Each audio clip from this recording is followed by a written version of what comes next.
የዮሐንስ ወንጌል ምዕራፍ 3 ከፈሪሳውያንም ወገን የአይሁድ አለቃ የሆነ ኒቆዲሞስ የሚባል አንድ ሰው ነበረ።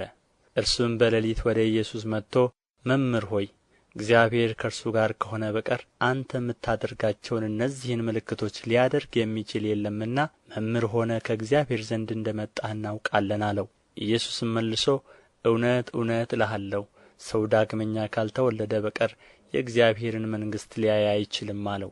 ኒቆዲሞስም ሰው ከሸመገለ በኋላ እንዴት ሊወለድ ይችላል? ሁለተኛ ወደ እናቱ ማኅፀን ገብቶ ይወለድ ዘንድ ይችላልን? አለው። ኢየሱስም መለሰ እንዲህ ሲል እውነት እውነት እልሃለሁ ሰው ከውኃና ከመንፈስ ካልተወለደ በቀር ወደ እግዚአብሔር መንግሥት ሊገባ አይችልም። ከሥጋ የተወለደ ሥጋ ነው፣ ከመንፈስም የተወለደ መንፈስ ነው። ዳግመኛ ልትወለዱ ያስፈልጋችኋል ስላልሁ አታድንቅ።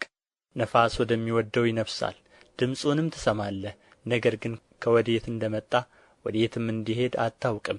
ከመንፈስ የተወለደ ሁሉ እንዲሁ ነው። ኒቆዲሞስ መልሶ ይህ እንዴት ሊሆን ይችላል አለው። ኢየሱስም መልሶ እንዲህ አለው፣ አንተ የእስራኤል መምህር ስትሆን ይህን አታውቅምን? እውነት እውነት እልሃለሁ የምናውቀውን እንናገራለን፣ ያየነውንም እንመሰክራለን፣ ምስክራችንንም አትቀበሉትም።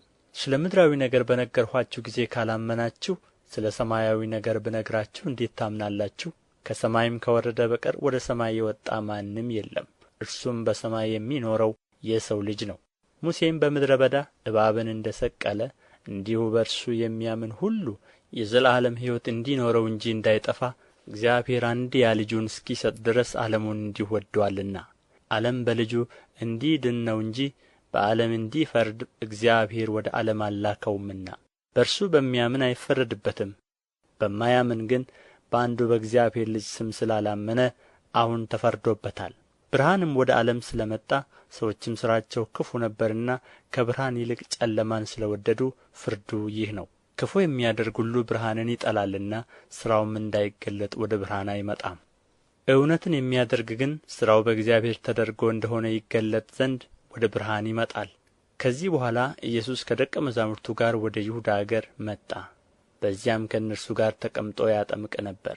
ዮሐንስም ደግሞ በሳሌም አቅራቢያ በሄኖን በዚያ ብዙ ውኃ ነበርና ያጠምቅ ነበር። እየመጡም ይጠመቁ ነበር፣ ዮሐንስ ገና ወደ ወህኒ አልተጨመረም ነበርና። ስለዚህም በዮሐንስ ደቀ መዛሙርትና በአይሁድ መካከል ስለ ማንጻት ክርክር ሆነ።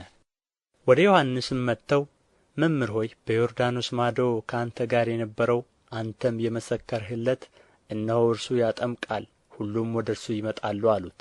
ዮሐንስ መለሰ እንዲህ ሲል ከሰማይ ካልተሰጠው ሰው አንዳች ሊቀበል አይችልም። እናንተ እኔ ክርስቶስ አይደለሁም፣ ነገር ግን ከእርሱ በፊት ተልኬአለሁ እንዳልሁ ራሳችሁ ትመሰክሩልኛላችሁ። ሙሽራይቱ ያለችው እርሱ ሙሽራ ነው፣ ቆሞ የሚሰማው ሚዜው ግን በሙሽራው ድምፅ እጅግ ደስ ይለዋል። እንግዲህ ይህ ደስታዬ ተፈጸመ። እርሱ ሊልቅ እኔ ግን ላንስ ያስፈልጋል። ከላይ የሚመጣው ከሁሉ በላይ ነው። ከምድር የሚሆነው የምድር ነው፣ የምድሩንም ይናገራል። ከሰማይ የሚመጣው ከሁሉ በላይ ነው። ያየውንና የሰማውንም ይህን ይመሰክራል፣ ምስክሩንም የሚቀበለው የለም። ምስክሩን የተቀበለ እግዚአብሔር እውነተኛ እንደሆነ አተመ። እግዚአብሔር የላከው የእግዚአብሔርን ቃል ይናገራልና። እግዚአብሔር መንፈሱን ሰፍሮ አይሰጥምና። አባት ልጁን ይወዳል፣ ሁሉንም በእጁ ሰጥቶታል።